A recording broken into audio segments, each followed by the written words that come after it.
কাবা ঘরে গিলাফ ধরে মান্নত করছে, আল্লাহ যদি তুমি আমার 10টা পুত্র সন্তান দাও, যদি 10টা পুত্র সন্তান দাও, তাহলে একটা সন্তানকে আমি তোমার রাস্তায় এই কাবা ঘরের পাশে জবাই করে দেবো, কুরবানি দেবো।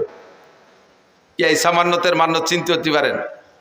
উনার জন্য এই মান্নত পুরো করা ওয়াজিব, কিন্তু এমন মান্নত যদি এই সমাজে কেউ করেন, এই মান্নত পুরো করা ওয়াজিব না।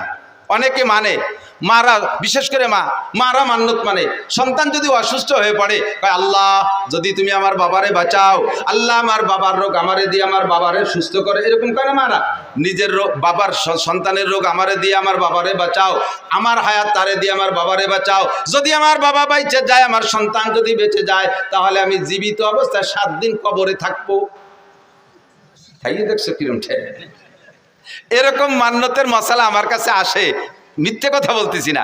এই কত যে আসে মাঝে মাঝে উদ্ভট মানে এই মান্যতের কথা। একজনে মান্যত মানছে, হুজুর আমি নিয়ত করছি কাবা ঘরে একটা হেরিকেন দেব। কাবা ঘরে গেছি, মানে হেরিকেন লাগাই কোন জায়গা? বাঙালি হেরিকেন কাবা ঘরে চলে? এ মান্যত মানছে, জানি কি এর? এরকম কঠিন কঠিন প্রশ্ন। 7 দিন কবরে তাজা অবস্থায় থাকবো, থেকে দেখছেন একদিন? আরে মরার পরে একদিন থাকবো কিভাবে, সেই চিন্তায় ঘুম হয় না। মরার পরে কিভাবে কবরে থাকবো একদিন, সেই প্রথম রাতটা নিয়ে এই চিন্তা। কবরের প্রথম দিন, মার রব্বুকা মা দীনুকা ওয়া মান হাযার রাজুলুল্লাযী বুইসা ফীকুম, 3টা প্রশ্নের জবাব আমাকে কবরে থেকে দিতে হবে। 3টা প্রশ্ন হবে আমার জন্য, আমার সামনে। এই 3 প্রশ্নের জবাব না দিতে পারলে আমার খবর আছে। ওই রাতটা, ওই দিনটা, প্রথম দিন কবরের ওই সময়টা নিয়ে চিন্তা করে, তাই রাতে বিছানায় পিঠ দিয়ে ঘুম আসে না টেনশনে। যারা চিন্তা করে, কথা কন না ঠিক ঠিক না? যাদের মধ্যে চিন্তা আছে তারা ভয় পায়। আর তাজা 7 দিন কবরে থাকবা, এইরকম মান্যত যদি কেউ মানে, এই মান্যত পুরো করা লাগবে না, তার তওবা করে কিছু সদকা আল্লাহর রাস্তায় দিয়ে কয়, পীরে মর, পেসারে বুদ, গম সুদ, বাজিয়াব। উলামায়ে কিরাম যারা, তারা টের পাইছে। পীরে মর, পেসারে বুদ, গম সুদ, বাজিয়াব। সূরা ইউসুফের কিচ্ছা শেষ। কি কইল ফার্সিতে? কয় মিশরে এক বুড়ো ছিল, তার একটা ছেলে ছিল, কিছুদিন আড়াই গেল, পরে আবার ফিরে ভালো।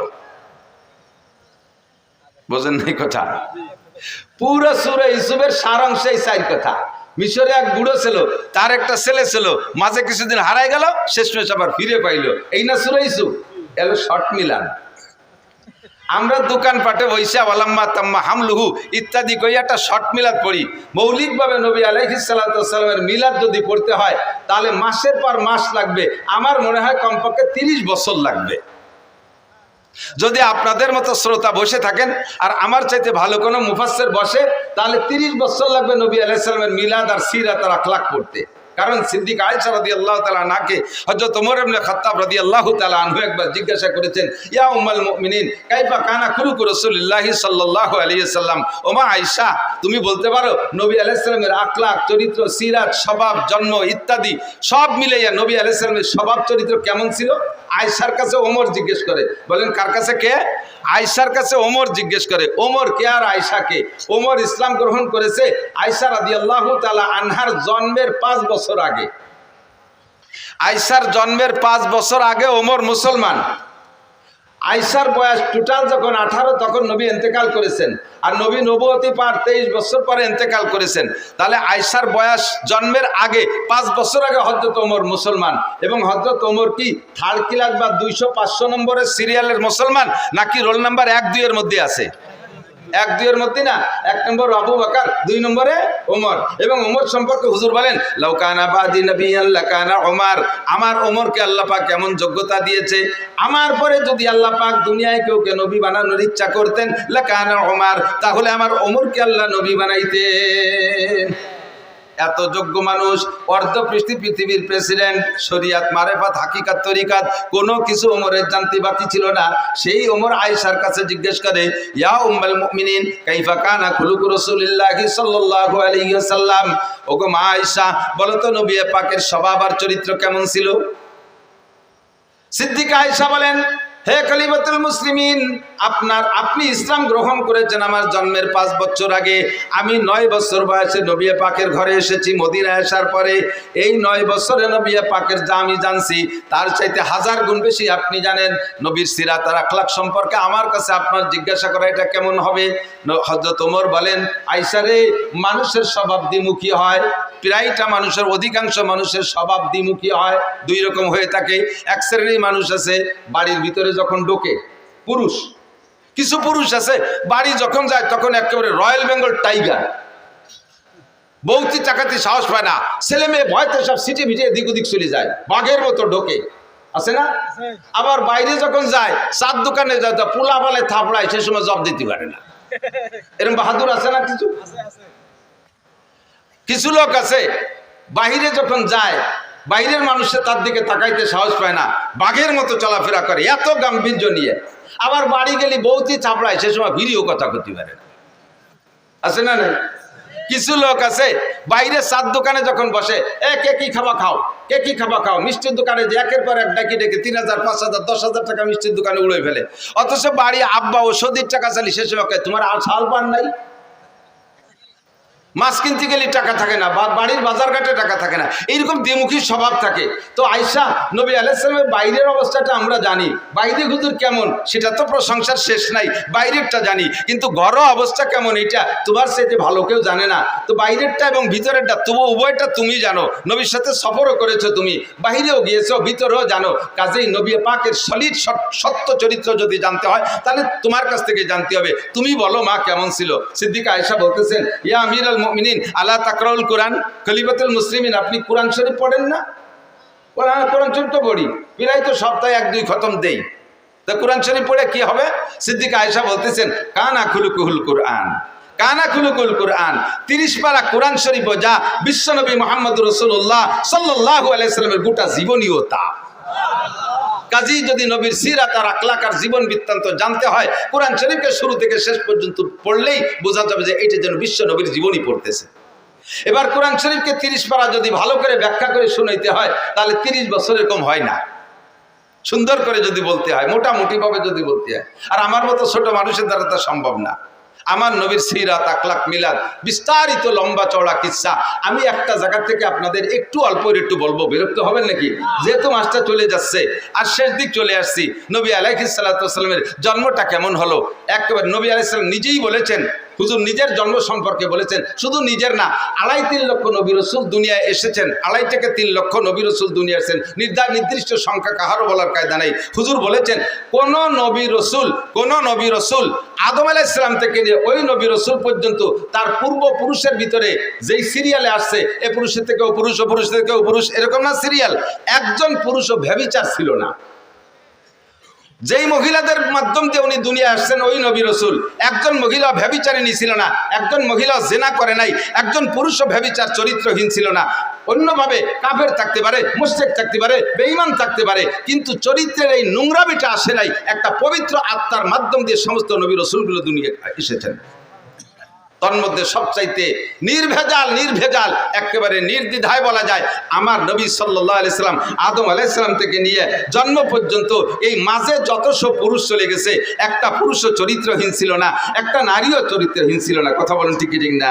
নবী নিজেই দাবি করেছেন। কাজে এখানে আমার আর অভিযোগের কিছু থাকে? শেষ ফিনিশিং আইসা যেই 4 জন লাস্ট পুরুষ, এই 4 জনের থেকে শুরু করি। তার আগে একটু বলা লাগে হুজুরের নূরে নবুয়তি, বলেন নূরে নবুয়তি, কথাটা একটু বুঝতে হবে। নূরে নবুয়তি, নবী কিন্তু মানুষ, নবী মানুষ না জিন?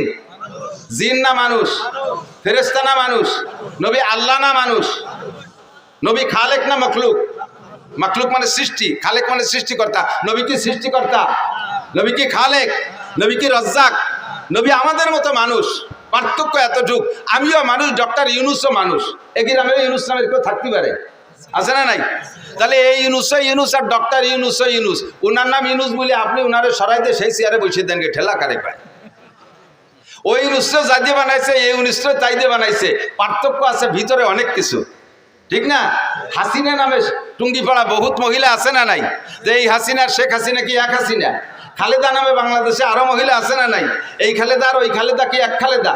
মানুষ হিসেবে আমি আর নবী আলাইহিস সালাতু ওয়াস সালাম একই ম্যাটেরিয়াল দিয়ে তৈরি, কিন্তু আমার ভিতরে নূর ও নবুয়তি নাই, আমাকে আল্লাহ ওহী দেয় নাই, আমার কাছে জিবরাইল আসে না।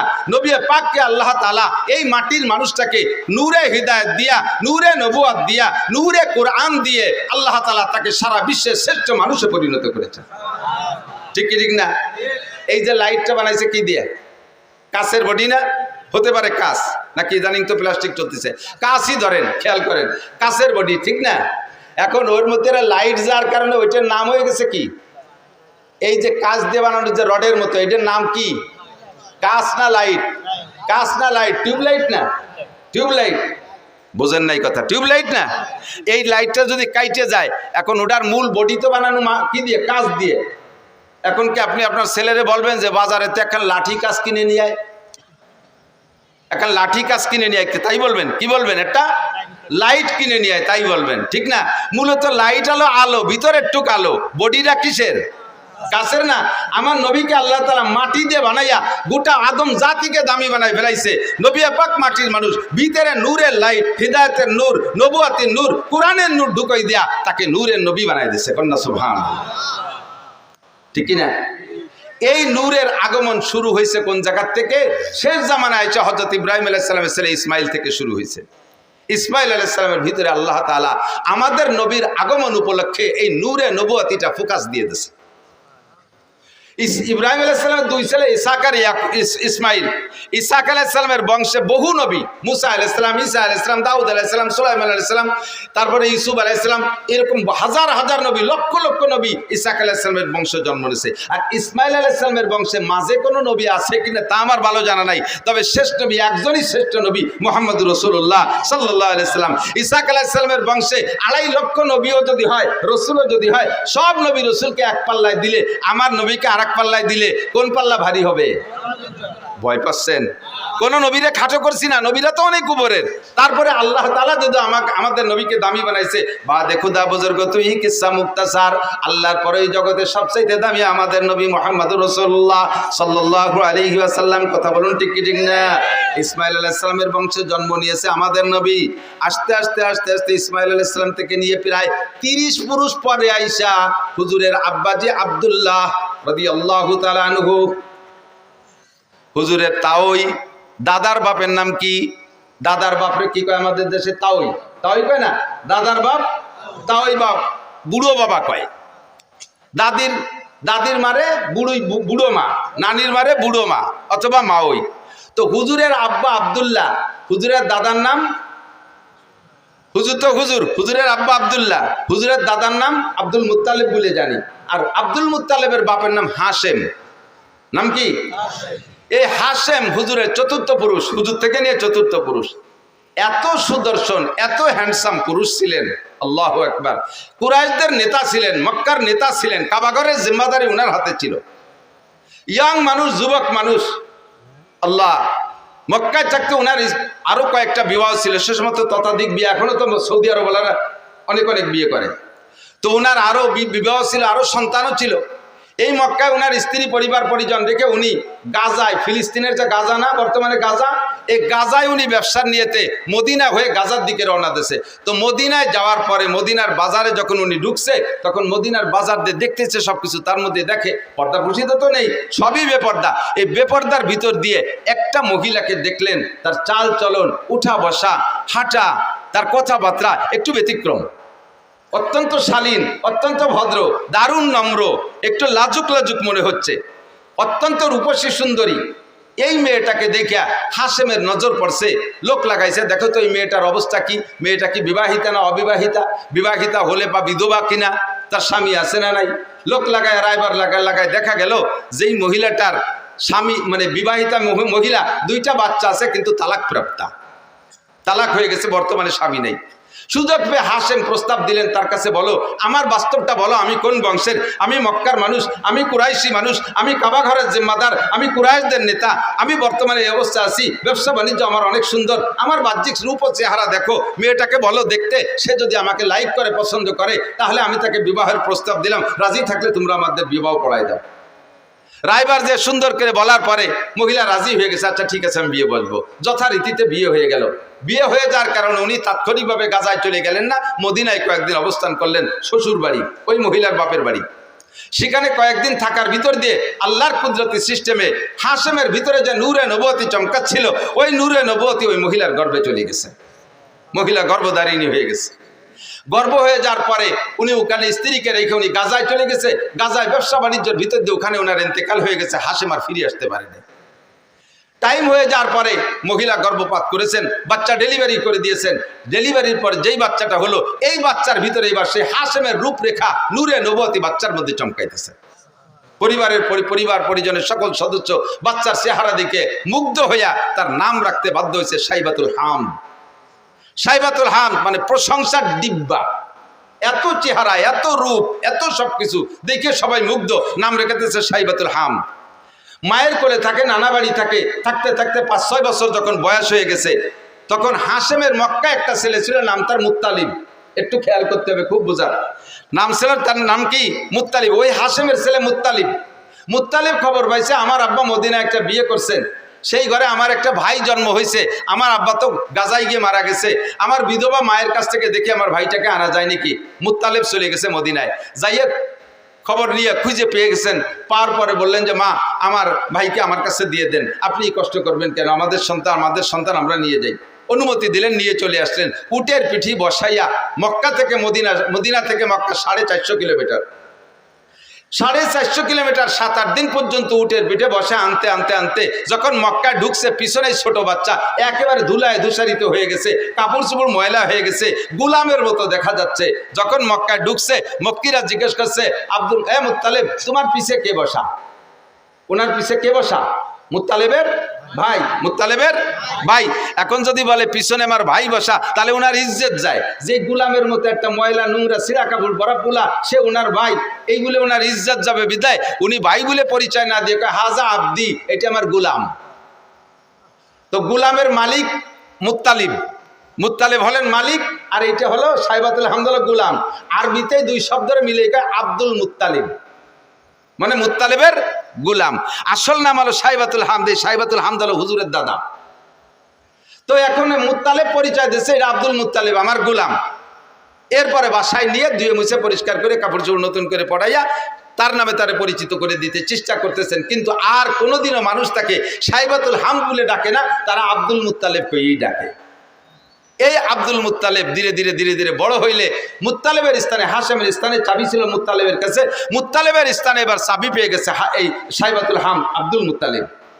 কাবাগরের চাবি ওনার হাতে, মক্কার নেতৃত্ব ওনার হাতে। দেখতে সেরকম সুঠম বডির অধিকারী, নুরানি চেহারা তার ভিতরে, নবুয়তি চেহারা তার ভিতরে ফোকাস মারতেছে। এই সাইবাতুল হাম আব্দুল মুত্তালিব এবার বিবাহ করছেন। বিবাহ করার পরে একটা সন্তান হয়েছে হারেস। নাম কি? হারেস। আব্দুল মুত্তালিবের প্রথম সন্তানের নাম হারেস। এই ছেলেটা বড় হয়ে উঠছে, মাঝে আর তেমন কোনো সন্তানাদি নেই।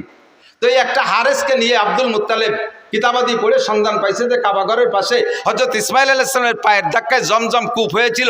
কালের আবর্তে এই জমজম কূপ বন্ধ হয়ে গেছে। দেখি জমজম কূপ কোথায়, সব কিছু ম্যাপ মানচিত্র মাপিয়ে জমজম কূপের স্থানটা নির্ণয় করে হারেসকে নিয়ে 2 বাপ বেটা গেছে সেই জমজম কূপ খনন করতে। তার উপরে অনেক পাথর চাপা পড়ে আছে। 2 বাপ বেটা পাথর সরাইয়া জমজম কূপকে আবিষ্কার করবে, বের করবে, এটা খুব কঠিন ব্যাপার। 2 দিন 3 দিন পর্যন্ত খোঁজার পরে জমজম কূপ বের করতে পারে নাই। একটা সন্তান, তো আমাদের দেশে সুখী সন্তান, এক সন্তানের আব্বা বহুত আছেন না? ছেলে হোক মেয়ে হোক, কয়টা? একটা অথবা 1.5টা অথবা 2টা। 1.5টা মানে ঠ্যাং একখান নাই, হাত একখান নাই, আজকন পঙ্গু হয়েছে, আর একটা পুরো। সুখী সংসার। এবার আমরা অত্যন্ত খুশি। একটা ছেলে একটা মেয়ে, জায়গা জমি বহুত কিছু আছে, ব্যবসা বাণিজ্য আছে, বড় আনন্দিত। তবে এক সন্তানের বাপ হওয়া অতটা সুখের বিষয় না। সময় সময় এক সন্তানের বাপ মহা বিপদেও পড়ে যায়। কথা বল না কেন?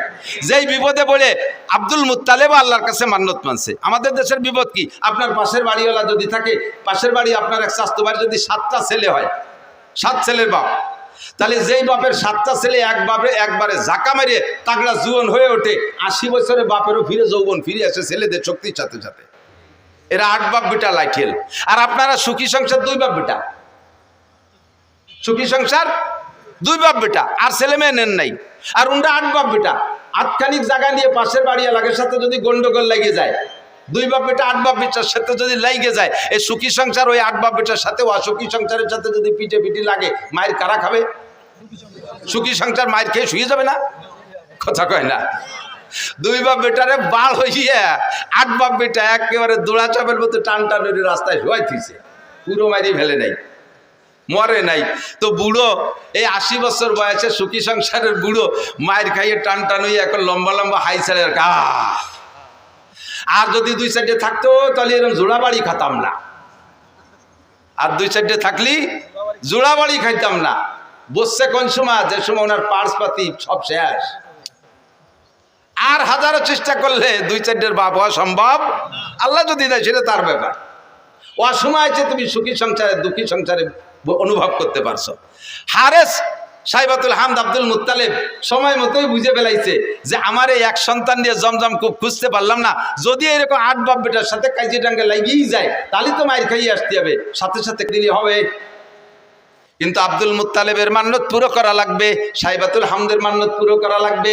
10টা পুত্র সন্তানের দোয়া করেছে আল্লাহর কাছে, আল্লাহ যদি 10টা পুত্র সন্তান দাও, একটাকে আমি তোমার রাস্তায় কুরবানি করে দেব। আল্লাহ টপ টপ করে একের পর এক 10টা পুত্র সন্তান দিয়ে দিয়েছে।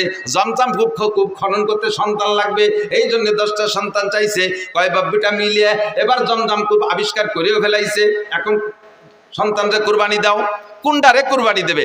ভাগ্যক্রমে আস্তে আস্তে 10 নম্বর সন্তান আব্দুল্লাহর ভিতরে ওই সাইবাতুল হামদের মধ্য থেকে এতদিন অন্য কোন সন্তানের ভিতরে প্রকাশ পায় নাই, আব্দুল্লাহর ভিতরে নূরে নবুয়তি চমকাইছে।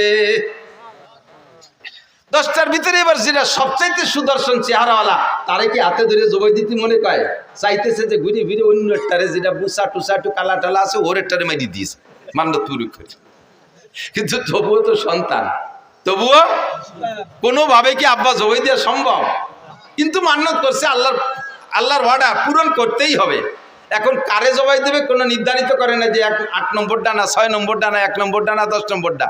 কাজেই একটারে বের করতে লটারি লাগবে। এবার একের থেকে হারেস থেকে নিয়ে লটারি করা শুরু করছে। যে কয়বার লটারি করছে 3 বার, প্রত্যেকবার আব্দুল্লাহর নাম আসে। যেটারে সবচেয়ে ভালোবাসে, যারে বাঁচায় রাখার জন্য লটারির পদ্ধতিতে গেলেন, সেইটার নামই আসে বারবার। তো যেহেতু 3-4 বার বা প্রত্যেকবার লটারিতে ওই একই নামে আসে, এখন তারে তার বাঁচানোর উপায় নেই। তো বাবা জামা কাপড় পরে রেডিও, তোমারে জবাই দিই। আল্লাহর হুকুম, আল্লাহর মান্নত পুরো করতে হবে।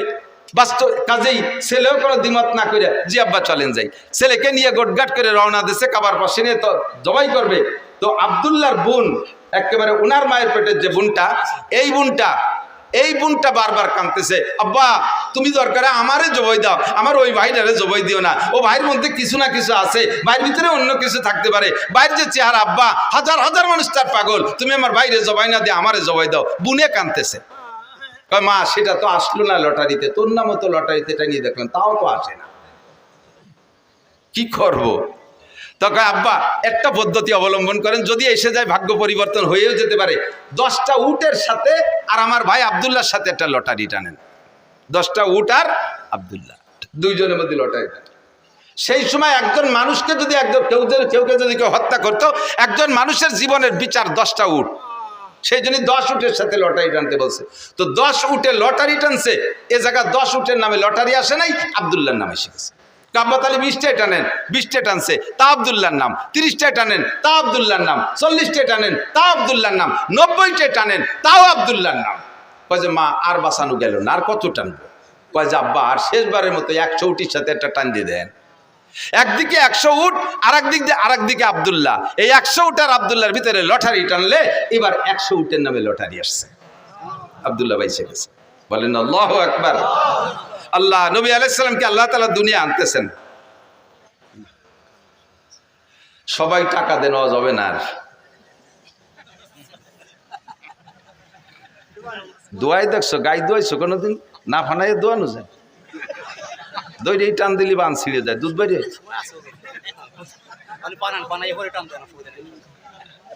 আল্লাহ একটু মিলাদ পড়ি না, মানুষ কয় যে কওমি হুজুরা মিলাদ পড়ে না, তাই মিলাদ পড়া শুরু হচ্ছে, তার মধ্যে এসে বাবা ঠেলি দিয়েছে না বাবা।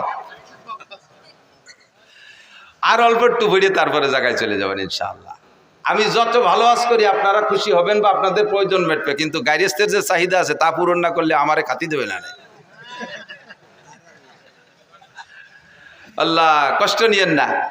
তো আব্দুল্লাহর জন্ম, আল্লাহ আব্দুল্লাহ বেঁচে গেলেন 100 উটের বিনিময়ে। সেই থেকে বিচার হলো দিয়াত কয় রে, দিয়াত কয় হদ দিয়াত। একজন মানুষকে মানুষ মারি ফেললে তার বিচার, তার যদি জান বাঁচাইতে তাহলে 100 উট দিতে হবে, 100 উট বা সমমূল্য টাকা দিতে হবে। তাহলে একজন মানুষের হত্যার বিচারে উটের সম্পদে অর্থের মাধ্যমে মীমাংসা হয়ে যাবে। সেই থেকে 100 উট জারি হয়ে গেছে। কোরআনের বিচারে এখনো তাই, সে বিচার হুজুরও জারি রাখছে যে একজন মানুষের হত্যার বিচার হবে 100 উট। তো খাজা আব্দুল্লাহ বেঁচে গেলেন। এবার আব্দুল্লাহর ভিতরে নূরে নবুয়তি চমকাইতেছে। যেদিকে যায় সেদিকে মানুষ আব্দুল্লাহর দিকে তাকায় থাকে, যেদিকে যায় সেদিকে নারীর আব্দুল্লাহর দিকে তাকায় থাকে। এবার এই করতে করতে ধীরে ধীরে আব্দুল্লাহর বয়স হয়ে গেছে, বিয়ের বয়স হয়ে গেছে। আব্দুল্লাহকে বিয়ে দেওয়ার জন্য আব্দুল্লাহর বাপ আরো সবাই মিলে চেষ্টা করতেছে, মাইয়ে খুঁজতেছে। খুঁজতে খুঁজতে আব্দে মুনাফের একটা মেয়েটা বড় রূপসী, মেয়েটির নাম আমেনা। এই রায়বারের মাধ্যমে ঘটকালি করে সেই বাড়ি বিবাহের উদ্দেশ্যে আব্দুল্লাহকে নিয়ে চলতেছে। পথিমধ্যে এক এহুদি মহিলা এই আব্দুল্লাহকে দেখা সকলের ভিতরে থেকে ডেকে একটু এদিকে আনছে। ভাই একটু এদিকে আসবেন, ডেকে নিয়ে গেছে। ভাই আপনাকে 100 উট দেবো, আপনি আমার সাথে একটু জীবন দেবেন, আমাকে আপনার বডিটা দেবেন, আপনার দেহটা আমাকে দেবেন 100 উটের বিনিময়ে, রাজি আছেন? আব্দুল্লাহ বলতেছে, সাবধান, আর কখনো ফার্দার এমন চরিত্র নষ্ট হওয়ার কথা বলবা না। আমি জীবনে কোনোদিন আমার চরিত্রে একটা তিল পরিমাণ দাগ লাগাইতে দেই নাই, আমার পূর্বপুরুষের ভিতরে এই বদনাম নাই, আর তুমি এমন নোংরা প্রস্তাব দিচ্ছ আমাকে। ধমক দিছে। মহিলা ভয়তে কথা বলে নাই, কিন্তু মহিলার উদ্দেশ্য খারাপ ছিল না, তার উদ্দেশ্য অন্যভাবে ছিল ভালো। এবার আব্দুল্লাহ চলে গেছেন বিবাহের অনুষ্ঠানে, শ্বশুর বাড়ি চলে গেছে, বিয়ে হয়ে গেছে। আমেনাকে নিয়ে 3টি রাত সেখানে রাত যাপন করে তারপরে যখন ফিরে আসতেছে, ওই ইহুদি মহিলার বাড়ির কাছে আসলে এবার ইহুদি মহিলা আবারও আব্দুল্লাহকে ডেকে বলছে, ও ভাই এদিকে আসো, তুমি কোথায় গেছিলে? অমুক জায়গায় গেছিলাম। কি কারণে? বিয়ে করতে গেছিলাম। বিয়ে করছেন? বলে জি করছি। স্ত্রীর সাথে রাত যাপন করেছেন? বলে জি তা করেছি। সব আপনার চেহারায় ফুটে উঠতেছে, যেই নূর নিয়ে আপনি এখান দিয়ে গিয়েছিলেন সেই নূর আর এখন এদিকে আসে নাই, আপনার সেই চেহারা নাই, আপনার সেই নূরানি চেহারা কোনো না কোনো নারীর গর্ভের ভিতরে রয়ে গেছে। যেই গর্ভের ভিতরে রয়ে গেছে সেই গর্ভের সন্তানটা মুহাম্মদুর রাসূলুল্লাহ সাল্লাল্লাহু আলাইহি ওয়াসাল্লাম, নবী পাকের মিলাদ। এরপরে মহিলা বলতেছে, আল্লাহে আমি আপনার সাথে চরিত্র নষ্ট করার কোনো প্রস্তাব দিয়েছিলাম না, আমি 100 উটের জন্য দিতে চেয়েছিলাম। আপনার ভিতরে আখিরি নবী মুহাম্মদুর রাসূলুল্লাহ সাল্লাল্লাহু আলাইহি ওয়াসাল্লামের নমুনা আমি দেখতেছিলাম। আমার মনে আশা ছিল যে সেই নূরটা আমার গর্ভে আসতো, আপনি যদি আমার সাথে বিবাহে রাজি হতেন তাহলে আমার দেনমোহরের দাবি ছেড়ে দিয়ে আপনাকে আমি 100 উট দিতাম ওই নূরটা আমার পেটে নেওয়ার জন্য। যেহেতু এখন অন্য জায়গায় চলে গেছে, এখন আপনাকে আমি একটি পয়সার বিনিময়েও আপনাকে আমি বিয়ে করতে রাজি না। আব্দুল্লাহ থেকে চলে গেছে আমিনার গর্ভে। সময় পুরিয়ে গেল, নবী আলাইহিস সালাতু ওয়াস সালামের জন্ম হবে। এই জন্মের কিছুদিন আগে হুজুরের আব্বাজি ব্যবসায় যে সেখানে ইন্তেকাল করেছেন। হুজুরের আব্বা আর আসেন নাই, মদিনার পথে ইন্তেকাল করেছেন। এরপরে নবী আলাইহিস সালামের জন্ম হলো। নবী আলাইহিস সালামের জন্ম যখন হয়, কেসরার সিংহাসনে পাথর লাগানো ছিল, যেই পাথরকে তারা পূজা করত, যেই পাথরকে শ্রদ্ধা করত, পাথর থেকে লাইট চমকাইতো। নবী আলাইহিস সালাতু ওয়াস সালামের জন্মের সাথে সাথে আরশে আজিমের মালিকের কুদরতি সিস্টেমে ওখান থেকে 14 খান পাথর খসে পড়ে গেছে। শিখা চিরন্তন নামে একটা আগুন জ্বালাইতে 1000 বছর পর্যন্ত। নবী আলাইহিস সালামের জন্মের সাথে সাথে এই 1000 বছরের যে শিখা চিরন্তন, যাকে অমুসলমানরা পূজা করত, ধম করে সঙ্গে সঙ্গে নিভে গেছে। আল্লাহু আকবার। আমার নবীর জন্ম হলো দুনিয়ায়, আসমান জমিন সব সুরভিত হলো, ফেরেশতারা নারায়ে তাকবীর দিচ্ছে, জিন্দা যারা টের পাইছে তারা সন্তুষ্ট খুশি হচ্ছে। এভাবে বিভিন্নভাবে নবী আলাইহিস সালাতু ওয়াস সালামের যে ভবিষ্যৎ উজ্জ্বল হবে এটা অনেকেই টের পাচ্ছে, বিশেষ করে ইহুদি আর নাসারারা। লম্বা কিসসা সবটুকু বলা যাবে না। নবীর জন্ম হয়ে গেল। নবী আলাইহিস সালাম মায়ের গর্ভে যতদিন ছিলেন, আরে ভাই খেয়াল করেন, মায়ের গর্ভে থাকলে বাচ্চা মাতৃ গর্ভে থাকা অবস্থায় মায়ের একটু বিরক্ত লাগে না? নবী আলাইহিস সালামের মা কখনো বিরক্ত বোধ করেন নাই। এবং জন্মের পরে, জন্মের সময় সব নারীদের রক্তক্ষরণ হয়। আমার নবীর জন্মের পরে নবীর মায়ের পেট থেকে কোনো রক্তক্ষরণ হয় না, কোনো নিফাসের রক্ত হয় নাই। বাচ্চাকে মায়ের পেট থেকে নাড়ি কেটে পৃথক করা লাগে। নবী আলাইহিস সালাম নাড়ি কাটা অবস্থায় জন্ম নিয়েছেন। বাচ্চারা একটু বড় হওয়ার পরে 6-7 বছরের ভিতরে খাতনা করাইতে হয়। কয় বছরের ভিতরে? 6 থেকে 7 বছরের মধ্যে খাতনা। আসলে বয়স কোনো লিমিটেড না, নিয়ম হলো পুত্র সন্তানদেরকে আমাদের মুসলমানদের সুন্নত হলো খাতনা করানো, ইব্রাহিম আলাইহিস সালামের সুন্নত। তা খাতনা করাইতে কোন বয়সে? মানুষের সামনে বাচ্চাটার প্যান্ট খুলতে গেলে, পরনের কাপড় খুলতে গেলে যখন লজ্জা বোধ করে, তার সেই লজ্জার টাইমের ভিতরে তারে খাতনা করাই দিতে হয়। তো লজ্জা বোঝে কোন সময়? 2-3 বছরের লজ্জা বোঝে, 3-4 বছরের লজ্জা বোঝে, 5 থেকে 6-7 ভিতরে সে লজ্জা বোঝে। মানুষের সামনে এবার প্যান্ট খুলতে গেলে, আমার ছেলেরা নিয়ে গেছে নদীর ঘাটে গোসল করতে, যে বললাম আব্বু তোমার শুকনো প্যান্টটা খুলিয়ে গোসল করো, সে সময় তার 6-7 বছর বয়স। ওরা আমি খোলার জন্য চেষ্টা, তুমি চিবিয়ে দূরে দাও, না আমি বলবো না, আনজির মধ্যে ন্যাংটা হবো না। বুঝলাম যে ওর মুসলমানি দেওয়ার বয়স হয়েছে, এই বয়সের মধ্যে মুসলমানি দিতে হয়।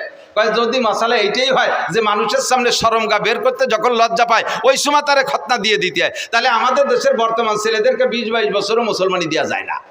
কারণ 5-7 জন গোল হয়ে দাঁড়াইয়ে সেন্টারে দাঁড়ায় দাঁড়ায় পেশাব করে, একে অপরের শরমকে দেখে একটু লজ্জা পায় না। রাস্তার পাশে দাঁড়াইয়ে চেনটানি দিয়ে আশাইল বাগান ভিজে দিচ্ছে, সেচ দিয়ে দিচ্ছে, একটুও লজ্জা পায় না। কাজেই তাদের আর মুসলমানের বয়স এখনো পর্যন্ত হয় না, তাই নাকি? আমার নবীকে কোন দুনিয়ার মানুষের সামনে তার শরমগা খুলবে না, বিদায় আল্লাহ তাআলা তাকে জন্ম থেকেই এটা হেফাজত করেছে। জন্মসূত্রে নবী খাতনা করা অবস্থায় জন্ম নিয়েছেন।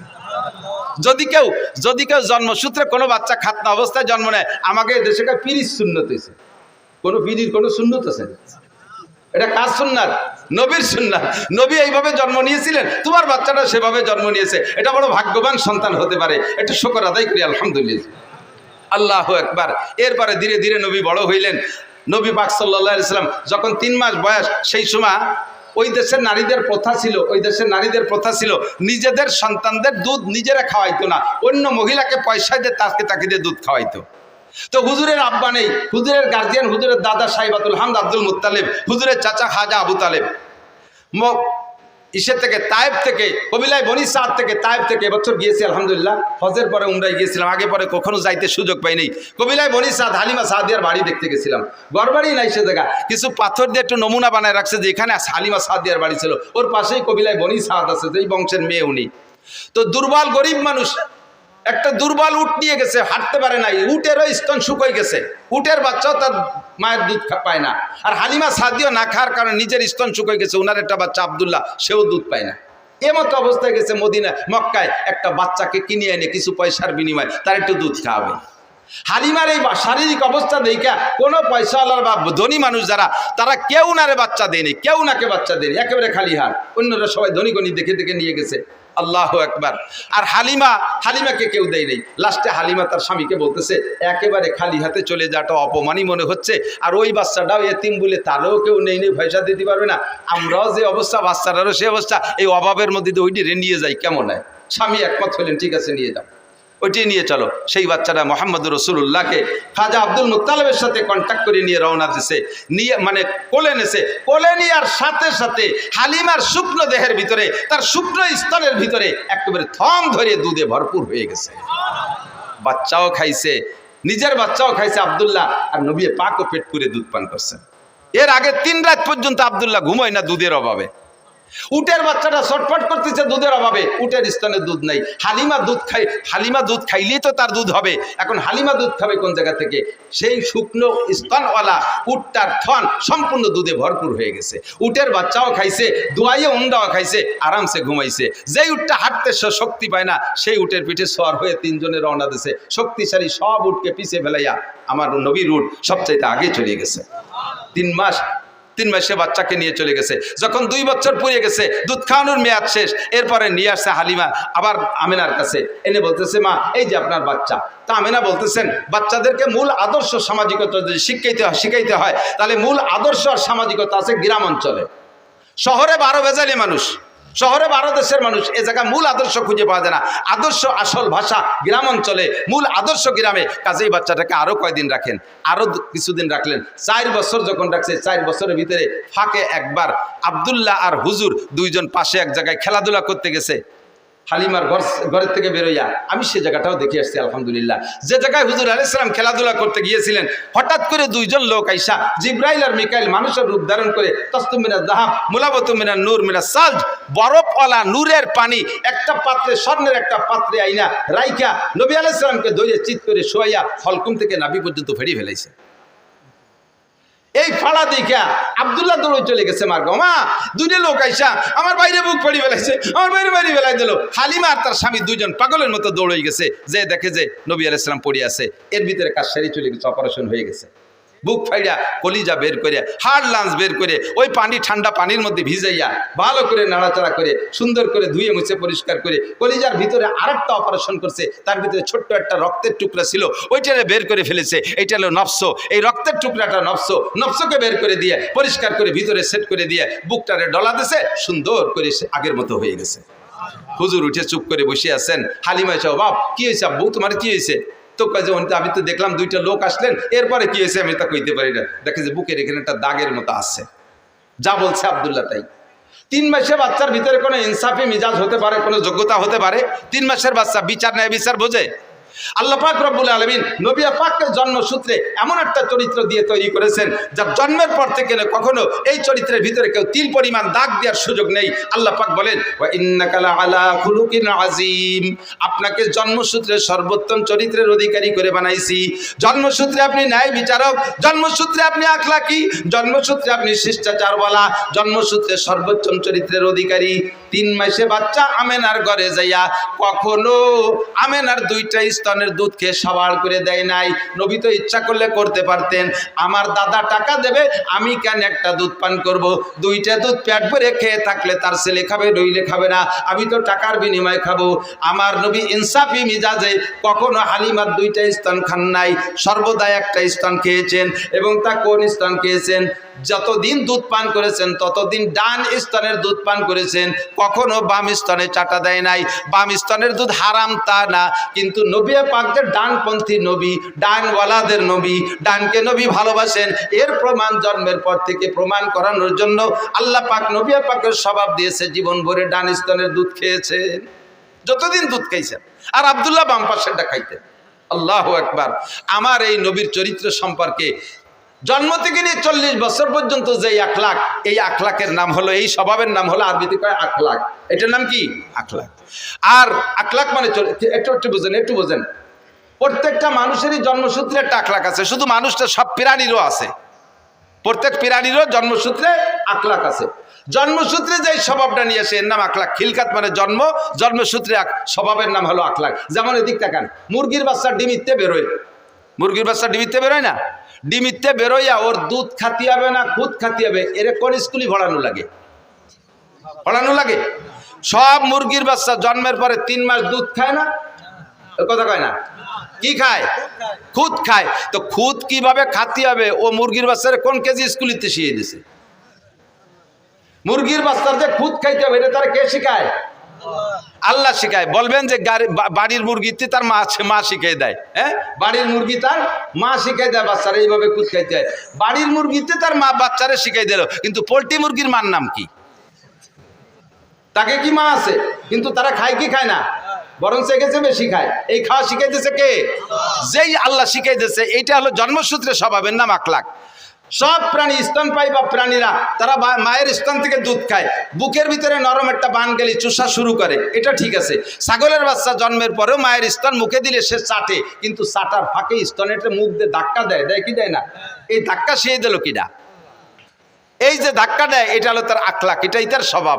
মানুষের বাচ্চা দেখবেন দুধ খায়, এক স্তন মুখে দিয়ে চাটে, ওই বাচ্চাটা মার আর এক দুধের বুটা এরকম নাড়াচাড়া হতে তালে থাকে। ওই বুটা নাড়াচাড়া দিলে ওই বুটার ভিতরে দুধ আছে, এলো পানায়। এটাই সিস্টেম, এটা আখলাক, এটা ওরা শিয়ে দেওয়া লাগে না, ঠিক না? এইরকম আখলাকগত দিক দিয়ে যদি বিবেচনা করেন, তাহলে আমার নবীর আখলাকের চাইতে জগতে আর শ্রেষ্ঠ আখলাক ওলা কেউ হইতে পারে? এই নবীর আখলাক নিয়ে যদি কেউ কটূক্তি করে, সমালোচনা করে, কেউ যদি গালি দেয় আর নিন্দা করে, তাহলে তার মুখে আমরা ময়লা মাখাইয়া জুতো মারি। কথা বলুন ঠিক ঠিক না? আমার নবীর সম্পর্কে কেউ যদি কথা বলে, একটা ফুলের টোকা মারে, আমার জীবন দিয়ে তার প্রতিবাদ করতে প্রস্তুত যুবক। কথা বলুন ঠিক ঠিক না? কখনো আমরা এটা সহ্য করতে পারি না।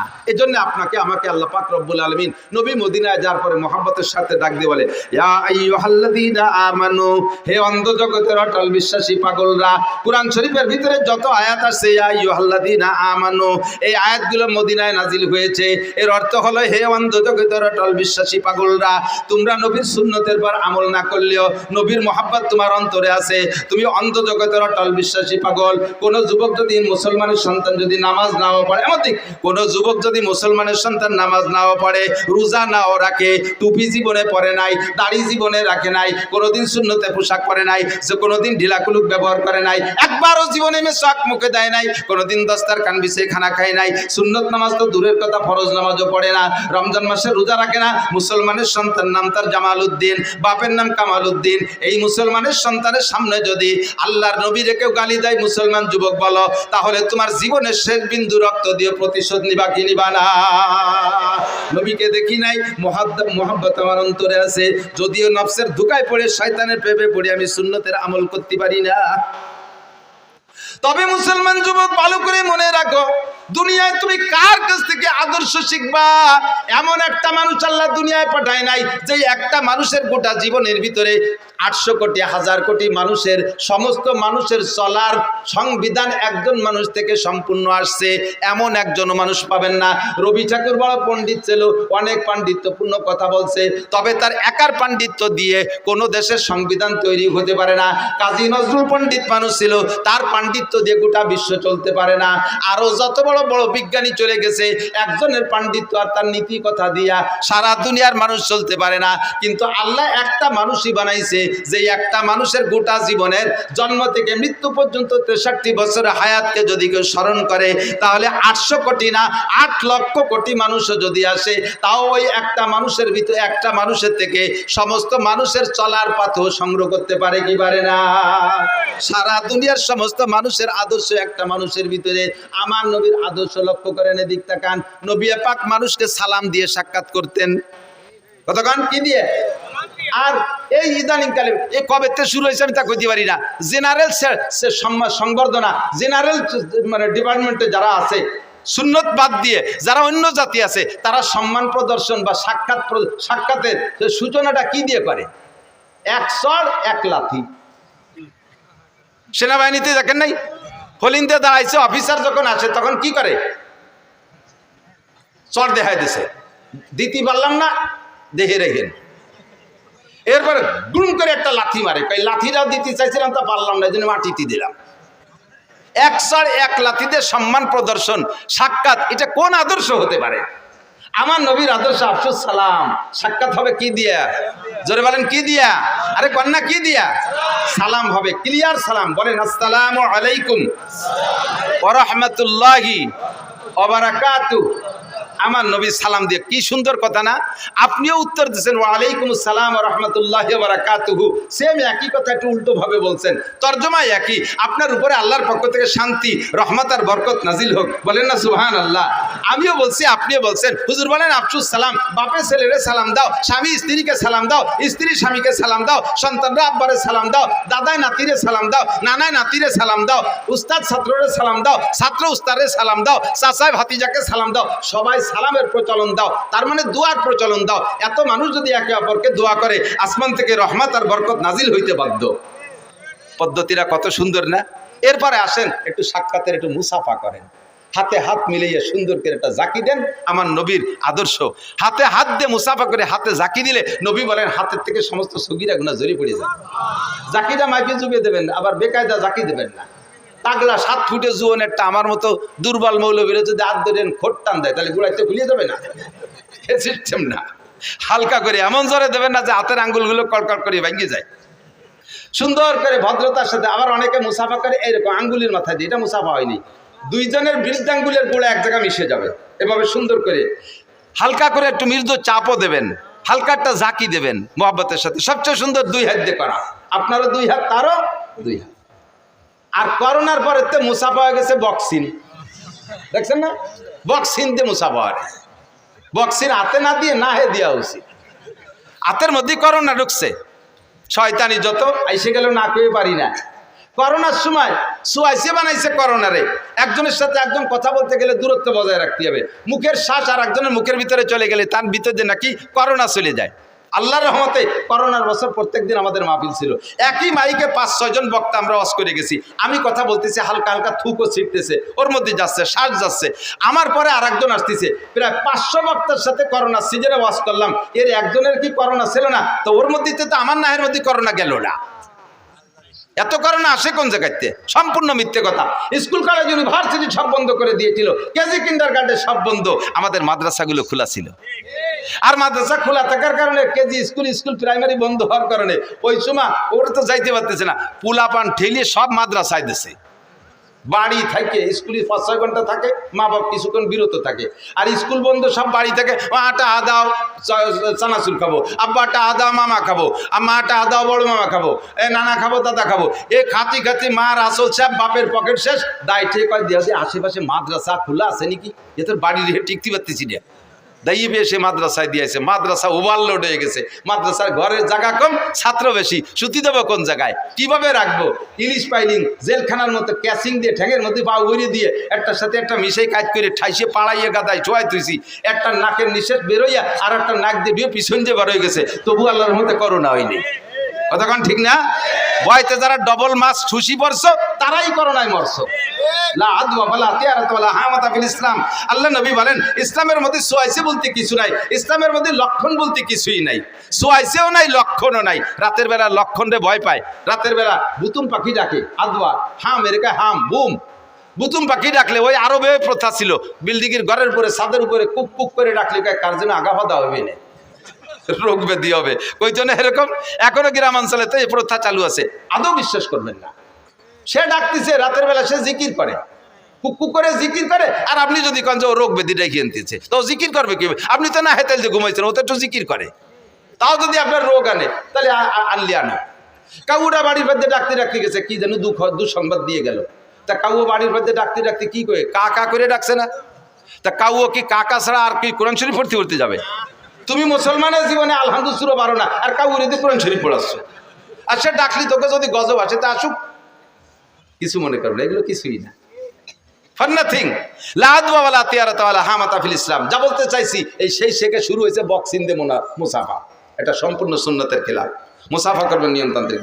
এরপর একটু মোয়ানাকা, নবী পাক একটা ভালোবাসা বিনিময়, সিনার থেকে সিনার সাথে মোহাব্বত বিনিময় করা হয়, গলার সাথে গলা মিশন, আরবিতে কয় মোয়ানাকা, উনুকুন মানে গর্দান, দুইটা গর্দানকে মিলে নুকে বলে মোয়ানাকা। এটা হবে সিস্টেম, প্রত্যেকের ডাইন পাশে একবার, প্রত্যেকের ডাইন পাশে আবার মুখস্থ করেন, মোয়ানাকা কয়বার, কুলাকুলি কয়বার, প্রত্যেকের ডাইন পাশে, আপনিও ডাইন আনবেন আমিও ডাইন আনবো, তাহলে এক পাশ হবে, তিন পাশ না, এক পাশে গলা মিশিয়ে দেবেন, সুন্নাত।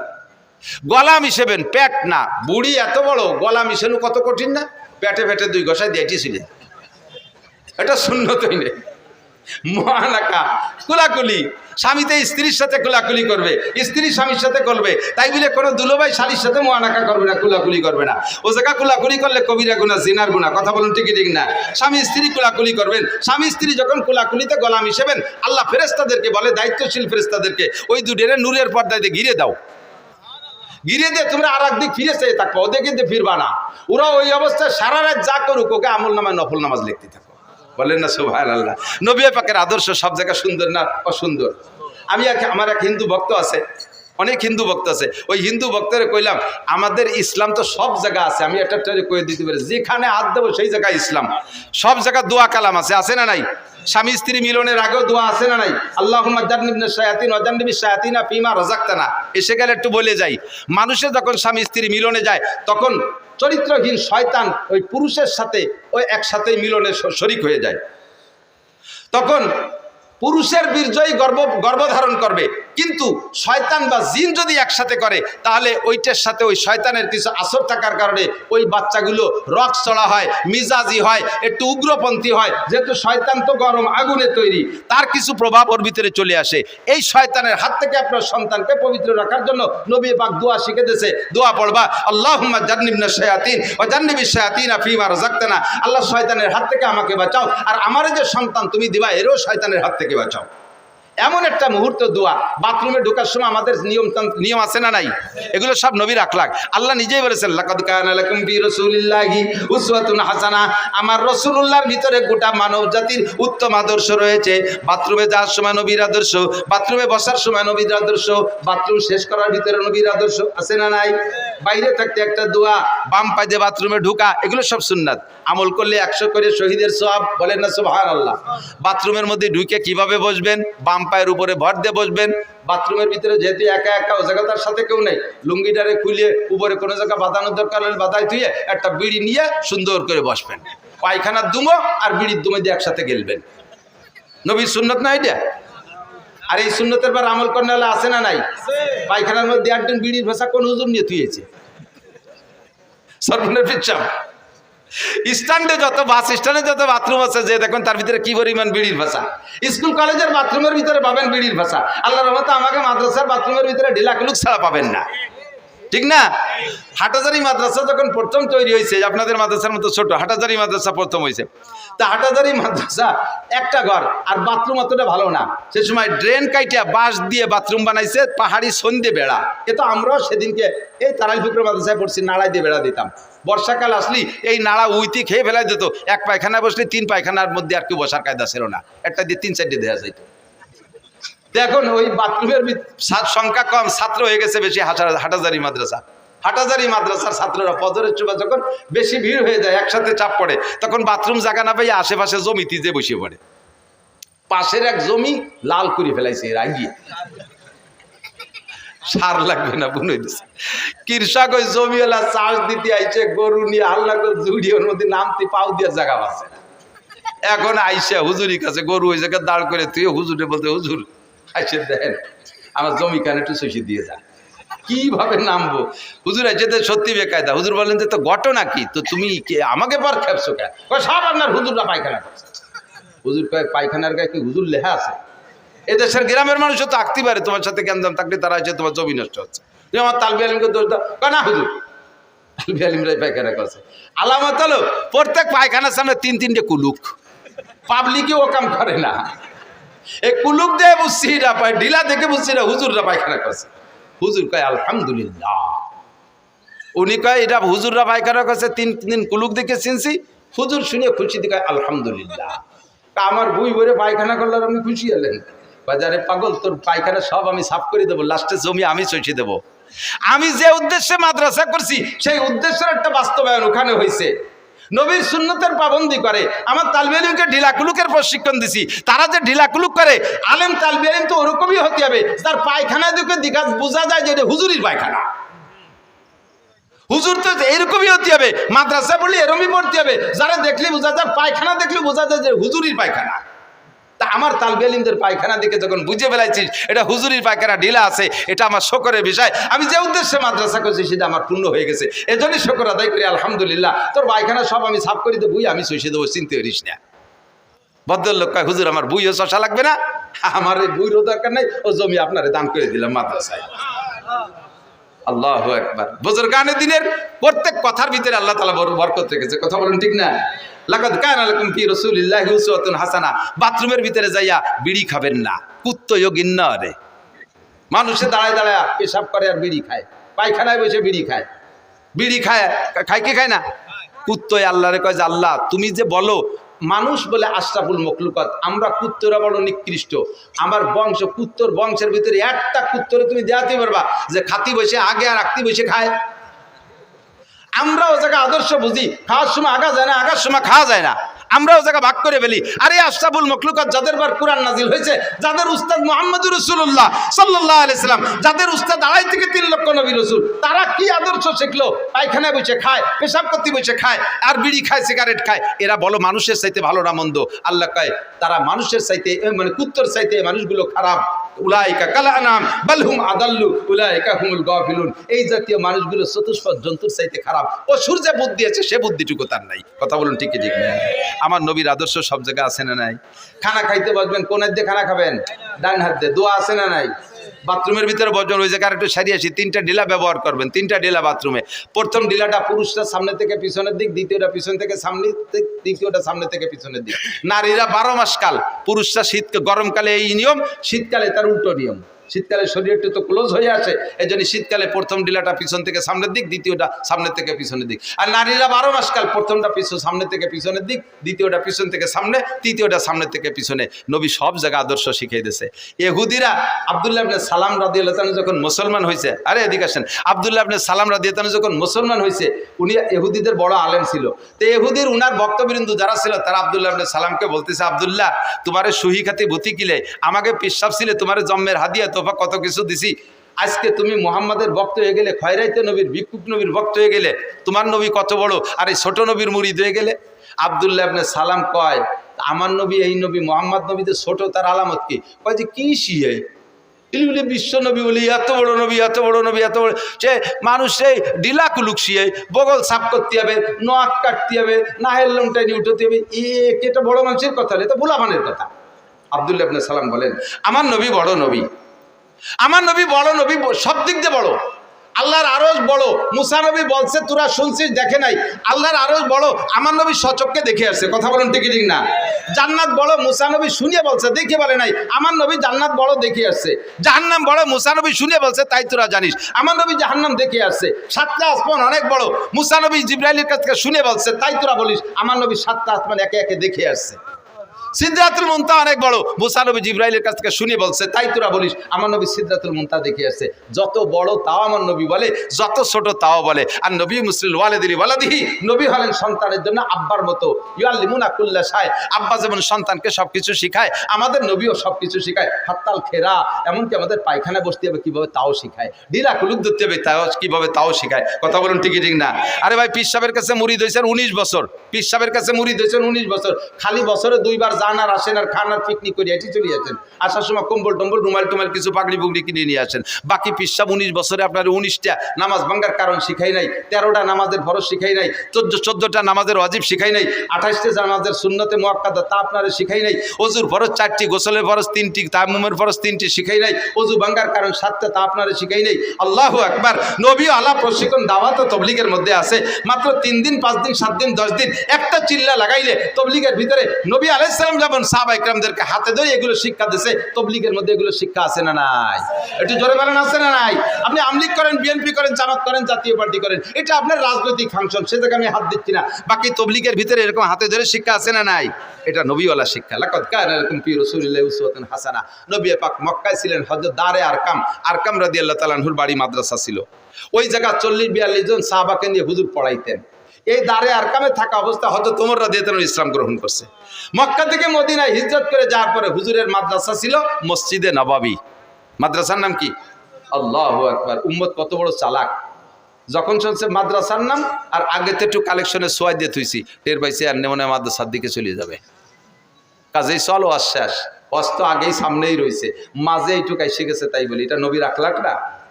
একটু বলেন, আদর্শ মানুষ আহা খেয়াল করে না, আহা খেয়াল করেন, আমার দিক অ্যাটেনশন, খেয়াল করছেন? আদর্শবান মানুষ কাকে বলে বলেন তো? চুরি যে করে সে আদর্শবান না? চোর আদর্শ, ডাকাত আদর্শবান, লুচ্চ, মদখোর, গাঁজাখোর, ইয়াবা ফেন্সিডিল, হিরোইনখোর, সুদখোর, ঘুষখোর, টোন মারে, মন মারে, রাস্তা মারে, খাল মারে, বিজিএফ কার্ড মারে, এরা আদর্শবান মানুষ? দেশের টাকা বস্তা বইরে বইরে নিয়ে কানাডারে বিল্ডিং বানায় দেয়। সোকালারা ভাত পায় না কানাডারে, কানাডা আছে না, দেশের নাম Canada, Canada, crore crore Canada. বাংলাদেশের সোকালাকে টাকা নিয়ে কানাডা বিল্ডিং বানায়, এ কাজ কি ভালো না মন্দ? এটা মন্দ না ভালো? এই কাম যারা করছে তারা আদর্শ মানুষ না অনাদর্শের মানুষ? সব অনাদর্শবান মানুষ। কথা বলুন ঠিক ঠিক না? এই দোষগুলো মুক্ত যে মানুষগুলো, সেই মানুষগুলো আদর্শবান মানুষ, ঠিক তো? কথা কয় না? আল্লাহর কসম দিয়ে বলবো, এই দোষের একটা দোষও আমাদের মাদ্রাসার কোরআন পড়নেওয়ালা আলেম তালেম দেয়াল বিলিম ছাত্রদের মধ্যে পাবেন না, ঠিক না? যারা এই বড় বড় মোটা মোটা তাকে মারিয়ে গেছে তারা কোন মাদ্রাসার ছাত্র? হাটাজারি, পটিয়া, বাবুনগর, জিরি, নাজিরাট, লালবাগ, ফরিদাবাদ, মালিবাগ, যাত্রাবাড়ি, গহরডাঙ্গা, শামসুল উলুম, কাসেমুল উলুম, দারুল উলুম, তারাইল বুকরা, খুলনা দারুল উলুম, দেওবান, নিউটাউন, করাচি, এরা কোন মাদ্রাসার ছাত্ররা? এই সব আকামগুলো করছে যারা, তারা করছে। আমি সে শিক্ষার সমালোচনা করতেছি না, ওই জায়গায় শিক্ষিত হইয়া ওই বিশ্ববিদ্যালয় পড়ে আমার গোপালগঞ্জের বর্তমান ডিসি বিসিএস পাস করে চাকরিতে জয়েন্টের আগে পাকিস্তান 3 চিল্লা দিছে। কয়েকদিন আগে ডিসি স্যারের বাড়ি আমাদের 10 জন হুজুরের বাসায় দাওয়াত খাওয়াইছে, দস্তারখান বিছিয়ে খানা খাওয়াইছে। এত বড় সুন্নতি দাড়ি। ফজরের নামাজ পড়ে আপনাদের মহারাজপুর মসজিদ মাদ্রাসার মসজিদে একদিন এসে ফজরের নামাজ পড়ছে। যে লোকটা গোপালগঞ্জ থেকে গাড়ি চালাইছে মহারাজপুর ফজর পড়ে, ওই লোকটা নিশ্চয়ই তাহাজ্জুদ পড়ে রওনা দিয়েছে। উনিও বিশ্ববিদ্যালয়ের ছাত্র। हर दो गो जम्बूरे खुर्दाजे के फूल जाइके शादर নাই সুজা দে গারাসল हर दो गो आहू গিয়া করদম দো আব জিয়ে কে সরগিনো দে গর মিশকুনাব। একই জঙ্গলে থেকে দুইটা হরিণ ঘাস খায়, ঘাস পাতা খায়। একই জঙ্গলে থেকে একটা হরিণের পেট থেকে শুধু পায়খানা বের হয়, আর একটা হরিণের পেটে মৃগনাভি কস্তুরী হয়। একই বিশ্ববিদ্যালয় থেকে এই ডিসি সাহেব, আর এক বিশ্ববিদ্যালয় থেকে আরেকজন ঘুষখোর ডিসি সাহেব, একই বিশ্ববিদ্যালয় থেকে পড়া BCS cadre DIG Rafiqul Islam শিমুল, তার ঘরের ভিতরে ডাইনিং টেবিল নাই, দস্তারখান বিছে খানা খায়। বাংলাদেশের একজন ঊর্ধ্বতন একজন পুলিশ অফিসার, সুন্নতি দাড়ি তার মুখে, তাহাজ্জুদের নামাজ পড়ে, হক্কানি কামেল পীরের কাছে বায়াত, সেও কিন্তু বিসিএস ক্যাডার কলেজ বিশ্ববিদ্যালয়ের ছাত্র। আর ওই বিশ্ববিদ্যালয় থেকে পড়ে আর একজন পুলিশ এসপি, সে কুষ্টিয়ার যখন ডিউটি করে কুষ্টিয়া পুলিশ লাইনে, সেই সময় কয় আমার এই মৌলবেদিকে দেখলে আমার গায়ে জ্বালা ধরে, আমার জানাজার নামাজ আমি নিজেই পড়াতে পারি।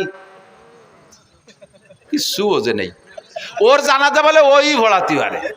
তা কি মরার আগে ভরবি না পরে ভরবি গাদা? কত বড় আনাড়ি, কত বড় নির্বোধ, তার জানাজার নামাজ বলে সেই পড়াতে পারে। একই বিশ্ববিদ্যালয়ে একই জঙ্গলের ঘাস পাতা খাইয়া একটার ফেরদে মির্গনাবি আর একটার ফেরদে পাহের বড়ি বাড়িতে ছাগলের নদী। কতক্ষণ ঠিক না? সাবধান। তবে আল্লাহ রহমতে আমাদের এখান থেকে যারা মানুষ হচ্ছে, একটা মানুষ আপনাদের গালি দেয় না, একটা আলেম আপনাদের গালি দেয় না, অকথ্য ভাষায় শক্ত কথা বলে না, আপনাদেরকে দেখলে সালাম দেয়, আপনাদেরকে শ্রদ্ধা করে কি করে না? করে না বিয়াদবি করে? ওলামায়ে কিরাম বিয়াদবি করে না। খেপালি পাড়া শেষ মতো দায় ঠাইয়া একজনের কয় সন্ন্যাসীকে রাগ নাই, পিছন দিয়ে যাই কুঞ্চি দিয়ে এরকম সন্ন্যাসীর লুঙ্গিটা উজলই ফেলতেছে। একবার উজলাইছে, রাগ সন্ন্যাসী রাগ অতি নিষেধ, এই জন্য রাগ হইনি। দুইবার উজলই ফেলাইছে, 3 নম্বর বার আবার উজলইছে। কারণ এইভাবে যদি পিছন দিয়ে কুঞ্চি দিয়ে বাদাইও খালি ভাষা উজলতি, তাহলে তাই এই সন্ন্যাসী কতক্ষণ সন্ন্যাসী থাকতে পারে? জীবন ভরে আমাকে রাজাকার, মৌলবাদ, তালেবান, জঙ্গি মঙ্গি কইয়া পিছনের কাপড় উজলতি থাকবেন, একবার কি একটা ছাটি দিতে পারি যে? খেপাইয়েন না, সাইটি করবো না। আদর্শের কারখানা মাদ্রাসা, মহিলা মাদ্রাসায় আজ থেকে মহিলা মাদ্রাসা শুরু হয়েছে বাংলাদেশে বেশি দিন আগে না। মহিলা মাদ্রাসা শুরু হওয়ার আগে 100% মেয়েদের কোরআন শরীফ পড়া অশুদ্ধ ছিল।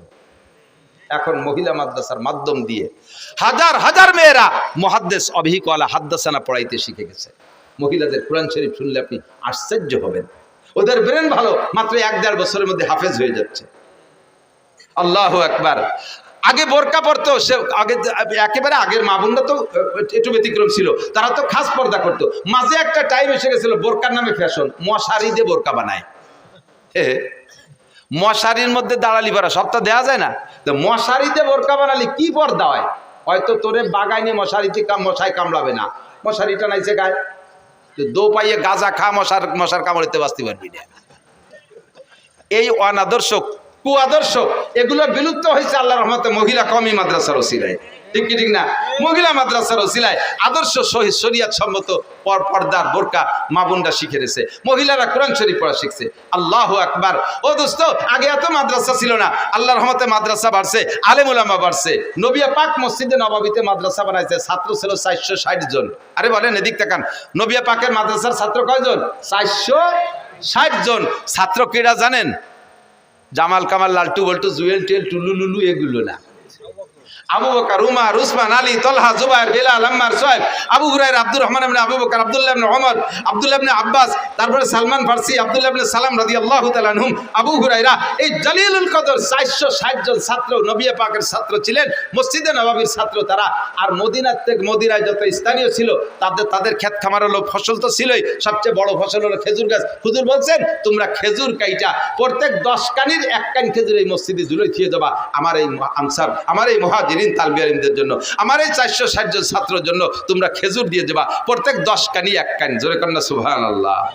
এই থেকে প্রথা চালু হলো, ফসলের ওসর মাদ্রাসায় দিতে হবে, সিস্টেমটা নবী পাকই চালু করে গেছে। ফসলের ওসর 40 ভাগের 1 ভাগ, 10 ভাগের 1 ভাগ, 20 ভাগের 1 ভাগ, মদিনার খেজুর 10 ভাগে 10 কানির 1 কান হুজুরের সাহাবাদের জন্য হুজুর এভাবে কালেকশন করতেন। কালেকশনটা শুনলে একদলের মানুষের এই তো মাদ্রাসাটা খুলি এটা বিক্রি শুরু হয়ে নিয়েছে। সাবধান, এদিক তাকান, লক্ষ্য করেন। দারুল উলুম দেওবন্দ মাদ্রাসা যখন তৈরি হয়েছে তখন কাসেম নানুতুবি রহমতুল্লাহ আলাইহি কালেকশন করতেন মুষ্টি আটা, আমাকে দেশে মুষ্টি চাউল, আমাকে দিয়ে মুষ্টি চাল আছে না, আপনাদের এদিকে কালেকশন হয়নি? আর খেয়াল করেন না এদিক থেকে, মুষ্টি চাউল কালেকশন হয় না? মুষ্টি চাউল আপনাদের এই মাদ্রাসার মহল্লায় আমি শুনেছি 1000 সদস্য আছে, কমপক্ষে 1000 ফ্যামিলি আছে। মুষ্টি চাউল দিতে কোনো কষ্ট হয় না, একটা ডাব্বা আলাদা বানাবেন, বস্তাতে কোনো সময় চাউল দেবেন না, তাহলে বরকত হবে না। আপনি প্রত্যেক অক্তের খাবার যে চাউল তুলে নেবেন রান্নার জন্য, ওর মধ্যে থেকে ছোট্ট 1 মুঠ চাউল এই ডাব্বার মধ্যে রেখে যাবেন, আপনার ভাতও কম পড়বে না। আর 8 দিন 7 দিন পর্যন্ত 1 মুঠ করে যদি 2 বেলাও রান্না করেন, জমা করেন ওর ভিতরে, দেখবেন যে সপ্তাহের মাথায় যে 1 কেজি চাউল হয়ে গেছে। কতক্ষণ ঠিক না?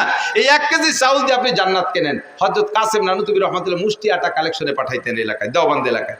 তো এক বড় লোক আইসা কাসেম নানুতুবিকে বলতেছে, হুজুর আমার একটা অভিযোগ, আলেম তালবি আলিম আল্লাহ রসুলের মেহমান এরাই শুক্রবার আসলে খয়রাইতে ব্যাগ নিয়ে বাড়ি বাড়ি ঘুরে দেখতে কেমন দেওয়া যায়, আমার তো খুব খারাপ লাগতেছে। হুজুর বেটা খাওয়াবো কি, সরকার তো টাকা পয়সা দেন, আর মাদ্রাসা জায়গা জমিও নাই, ব্যবসা বাণিজ্য নাই, তাকে খাওয়াতে জন্য মুষ্টি আটা কালেকশন না করলে কি খাওয়াবো? তো ওই বড় লোক বলতেছে, হুজুর আপনার মাসে কতগুলো আটা লাগে আর বছরে কতটুকু আটা লাগে? কয় কেন? কয় যত আটা লাগে সারা বছরের আটা আমি দিয়ে দেবো। যদি চান একবারে দিয়ে দেবো বছরে, তাও নিতে পারেন, মাসে মাসেও নিতে পারেন, বা সাপ্তাহিকভাবেও নিতে পারেন। হুজুর বললেন, তবে শর্ত হলো কালেকশন করতে পারবেন না। হুজুর কয় এই কথাটা আমি কালকে রেজাল্ট দেবো, আজকে বলবো না যে কালেকশন বাদ দিয়ে তোমার আটা নেবো কি নেবো না। রাতের বেলা হুজুর বলেন, আমার একটা মিটিং আছে। মিটিং কাকের সাথে? মাদ্রাসার কমিটির সাথে না, শিক্ষকদের সাথে না, যারা আটা দেয় তাদের সাথে মিটিং। গিয়ে বেরোইছে হুজুর রাতের বেলা একা একা। দেওবন্দের এক বুড়ি মহিলা, যে মহিলা নিয়মিত আটা দেয়, ওই মহিলার কাছে যে বলতেছে, চাচি তোমাকেও কপাল ভালো, আমাকেও কপাল ভালো, এক বড় লোক এসে আমাকে সারা বছরের আটা দিয়ে দেবে, আর আমার ছাত্ররা কালেকশন করতে আসবে না, তাকেও বিরক্ত করা লাগবে না, আর তোমাকেও বিরক্ত হওয়া লাগবে না, আমার তালবি আলিমকে টাকা আটা আর দেওয়া লাগবে না। তুমি এ ব্যাপারে কি বলো, তোমার কি মত? বুড়ি লম্বারটা নিঃশ্বাস আছে। কাসেম, তুমি তাহলে আমাকে বেচতে যেতে দিলে না, কেন দিতেছে? তুমি তোমার বড় লোককে নিয়ে আর তোমার হুজুরকে নিয়ে বেচতে যাইও। আমরা গরিব গুরবা মানুষ, লেখাপড়া কিছু জানি না, সারা রাত ইবাদত বন্দেগি করতে পারি না, তোমার তালবি আলিমকে একটু আটা খাওয়াইয়া বেচতে আশা করতেছিলাম, তুমি তাও বন্ধ করে দিলে, তাহলে আমাকে বেচতে যেতে দিবা না? কেমন কথা?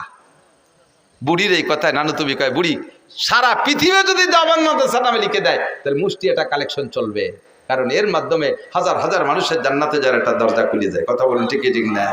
আপনারাই মাদ্রাসায় মুষ্টি চাউল দেবেন, নবী পাক কালেকশন করেছেন, আপনারা মুষ্টি চাউল দেবেন, এর মাধ্যমে জান্নাত কিনবেন। আপনার ছেলে ভাত খাইয়া, আপনার ছেলে ভাত খেয়ে রাতভর ফেসবুক আর ইন্টারনেট দেখে, ল্যাংটা ছবি দেখে, আর আপনার 1 মুঠ চাউল খেয়ে মাদ্রাসার ছাত্ররা রাত্রে কোরআন শরীফ পড়ে, চেষ্টাতে তাহাজ্জুদ পড়বে। কাজেই আপনার 1 মুঠ চাউল এদের জন্য বরাদ্দ দেওয়া যাবে কি যাবে না? প্রত্যেকে প্রস্তুতি নেবেন, আর যেন মিস করবেন না। এই প্রত্যেক সপ্তাহে 1 কেজি, মাসে 1 কেজি করে চাউল দেবেন। আপনার সপ্তাহে 1 পোয়াই দেন, মাসে 1 কেজি। মাসে যদি 1 কেজি হয়, 1000 পরিবার হলে 1000 কেজি চাউল হবে, অর্থাৎ 1 টন চাউল হবে। 1 টন চাউল যদি প্রত্যেক মাসে আপনার মাদ্রাসায় আসে, মহল্লা থেকে মুষ্টি চাউলের মাধ্যমে এই মাদ্রাসা অবিকলা হাদাসানায় পৌঁছে যাবে, দাওরায়ে হাদিস পর্যন্ত পৌঁছে যাবে ইনশাআল্লাহ। আপনারা রাজি আছেন না ইনশাআল্লাহ? রাজি আছেন না ইনশাআল্লাহ? এটা নবীর আদর্শ, কালেকশন নবীর আদর্শ। রাতভর বলছি না, এ তো মাত্র শুরু করছি পেশা পায়খানার থেকে, আরো সামনে তো হাজার হাজার রয়ে গেছে, হাজার হাজার লক্ষ লক্ষ রয়ে গেছে। হুজুর বলে, আল্লাহ পাক বলেন, লাকাদ কানা লাকুম ফি রাসূলিল্লাহি উসওয়াতুন হাসানাহ, তোমাদের জন্য যেদিকে তাকাইবা সেদিকেই মুহাম্মদুর রাসূলুল্লাহর উসওয়া আদর্শ তোমাদের জন্য রয়ে গেছে। কথা বলুন ঠিক কি ঠিক না? আল্লাহ তাআলা আমাদেরকে কবুল করেন, নবীর আদর্শ অনুযায়ী চলার তৌফিক দান করেন, সবাই বলেন আমিন। আজকে ছোট্ট করে একটু মিলাদ পড়ছি, টের পাইছেন? আর এরপরে মিলাদ সম্পূর্ণ পড়তে গেলে তো আগেই বলে নিচ্ছে 30 বছর লাগবে। আজকে অল্প একটু মিলাদ পড়ছি, এই নাম হলো মিলাদ। আর ওয়ালাম্মা তাম্মা হামলুহু কইয়া কি যে হুজুর একটু ভূতির মন্তর না কি বললো, তা কিছু টের বললাম না। নবী সালাম আলাইকা দাও জিলাপি, আল্লাহর কসম এরে মিলাদ কয় না, আল্লাহর কসম এরে মিলাদ কয় না। ওটা মিলাদের নামে একটা একটা ব্লাং, একটা ফালতু, একটা দোকা ছাড়া আর কিছুই না। নবী পাকের সাথে দুরুদ পড়বো। কথা বলেন কি পড়বো? দুরুদ শরীফ পড়বো। হাদিসের ভিতরে অনেক দুরুদ আছে, তার মধ্যে শ্রেষ্ঠ দুরুদ দুরুদ ইব্রাহিমী, এইটা পড়লে নেকি পাওয়া যায় সবচাইতে বেশি। আল্লাহ তাআলা আমাদের তৌফিক দান করে, সবাই বলেন আমিন। তা আমি কালেকশন পারিও না, আরে কপাল, এ মাল কইতে সংগ্রহ করে ফেলেছে, আমার অত্যন্ত মহব্বতের। আশরাফি সাহেব সেই সিলেট থেকে চলে আসছে, বলেন আলহামদুলিল্লাহ। গজল হবে, কেরাত হবে, আজান হবে, আজান হবে। এ সময় যদিও কোনো উক্ত না, তবু আজান হবে ইনশাআল্লাহ। ফজরের আজান এখন দিয়ে তবে কেরাত হবে, অত্যন্ত সুললিতে কণ্ঠ। আমি কত ভালোবাসি, সাক্ষাৎ পাই না। আর ওনাকে দাম বাড়িয়ে গেছেন, আমরা গরিব মাদ্রাসা নীতিও বাড়িয়ে কি আর, আপনারা যদি দাম না দেন সামনে বার পাবেন না, দাম দিয়েন সবাই রে। তো আলহামদুলিল্লাহ, আছেন তো সবাই ইনশাআল্লাহ? এই উপস্থিতিতে মুক্তাসার একটু কালেকশন, মুক্তাসার একটু কালেকশন। মাদ্রাসার বোর্ডিং এর জন্য, বোর্ডিং আছে নাকি? লিল্লা বোর্ডিং আছে, এতিমখানা আছে। এতিম বাচ্চারা, আপনার বাচ্চা এতিম হবে না, অন্যের এতিমরে যদি আপনি খানা খান, তাদের দোয়ায় আপনার হায়াত বেড়ে যাবে, আপনার বাচ্চাদেরকে আর এতিম বানাবেন না। আপনার বাচ্চা এতিম কারে কয়? তালিকা আমরা কোনোদিন মরবো না। আরে ছেলে মেয়ে নাবালেগ থাকতে যদি বাপ মারে তারে এতিম কয়, সাবালেগ হওয়ার পরে বাপ মরলি তারে এতিম কয় না। আপনাদের সন্তান এরকম নাবালেগ থাকতে, এদাকেদা থাকতে এতিম হবে না। এই এতিমদেরকে জন্য বরাদ্দ দেন। 2 বস্তা চাউল, 5 বস্তা চাউল এই এতিমখানা মাদ্রাসায়